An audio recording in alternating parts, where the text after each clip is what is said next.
Now it came to pass, after many years, dwelling in the lands of Aman, that Ingwe and Finwë were longing for their brethren, and to be again with Elwë. So they beseeched Ulmo to bring the Teleri from Middle-earth. And many of the Teleri were now most eager to join their kin. So Ulmo came to the Bay of Sirion, at the behest of the Valar, to bear them away.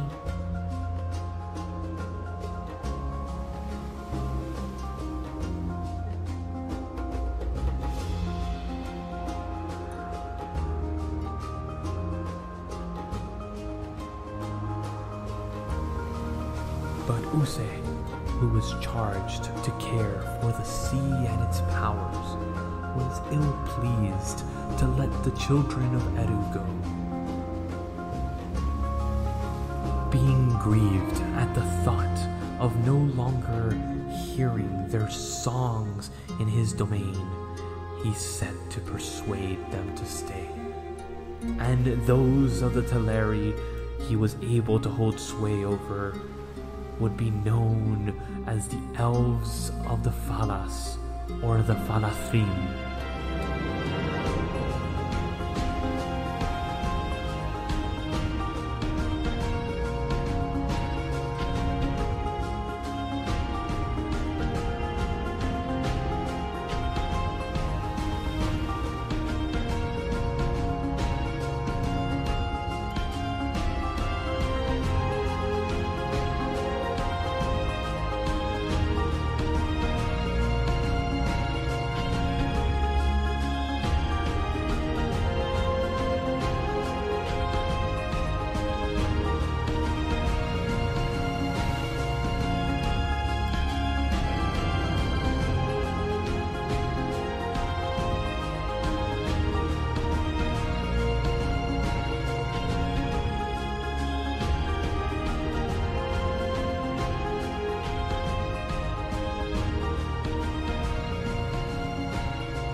And in the after years, their kin would settle in the havens of Brithombar and Eglarest, for they loved beyond all things the sea.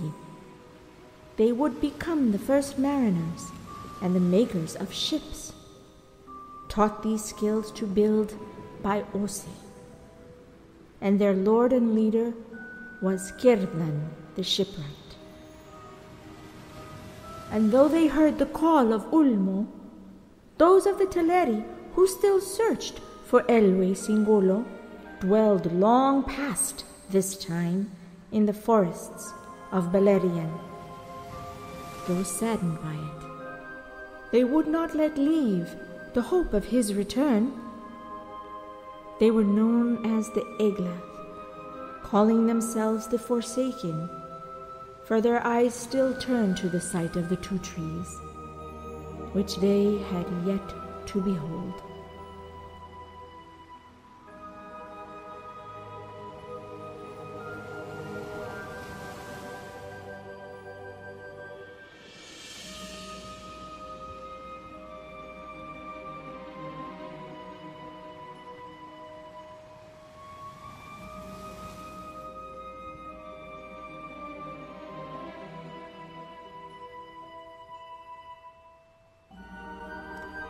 But at last, Elwë and Melian awoke from their trance, having caught each other's gaze in the years past. Elwë sought the origins of the ethereal sounds he heard in the forest as he wandered,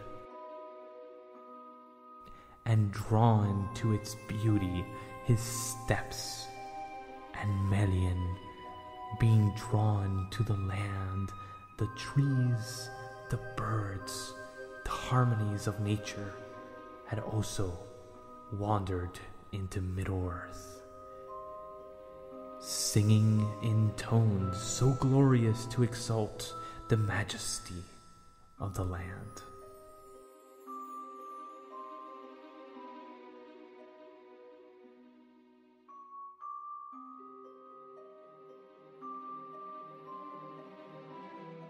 Elwë seeing Melian, and Melian seeing Elwë, finding each other, locking gazes, lost in reverie, and time passed without knowledge.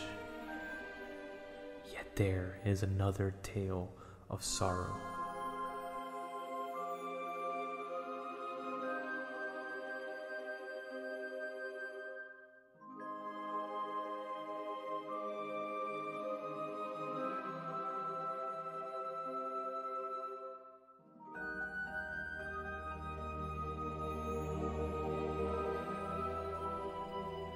For those of the Teleri who had waited by the shores, and for Elwë, who upon his return now heeded the call of Ulmo.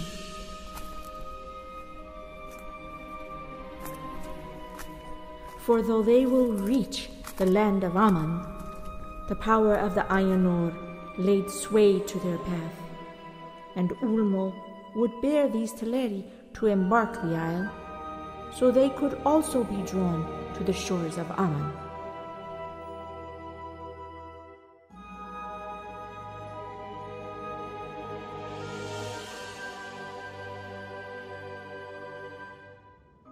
But Osse was hard wont to let the Teleri leave, and had agreed, yet was not happy to have his realm disturbed without his will.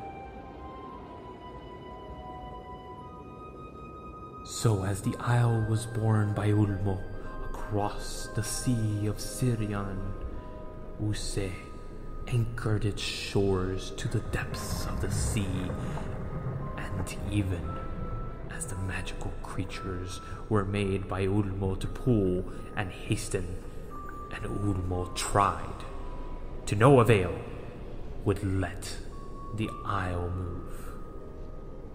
For it was now secured to the ocean floor, having reached far enough to glimpse the lights of Aman.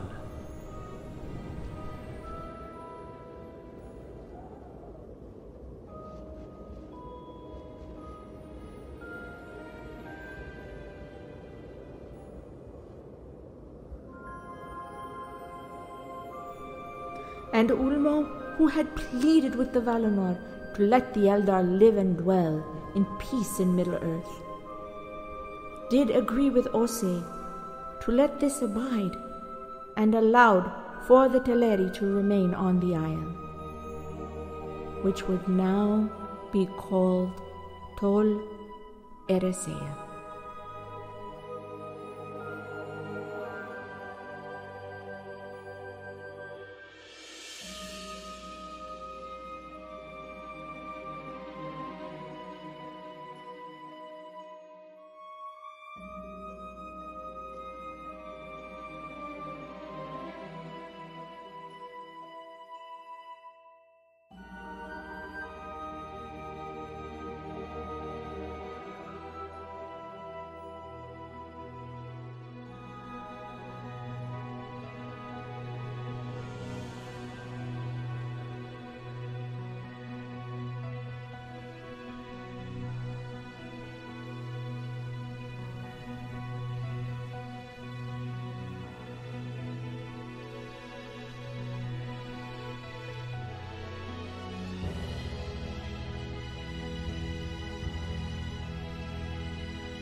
Here must be told how the Teleri came at last to the land of Aman.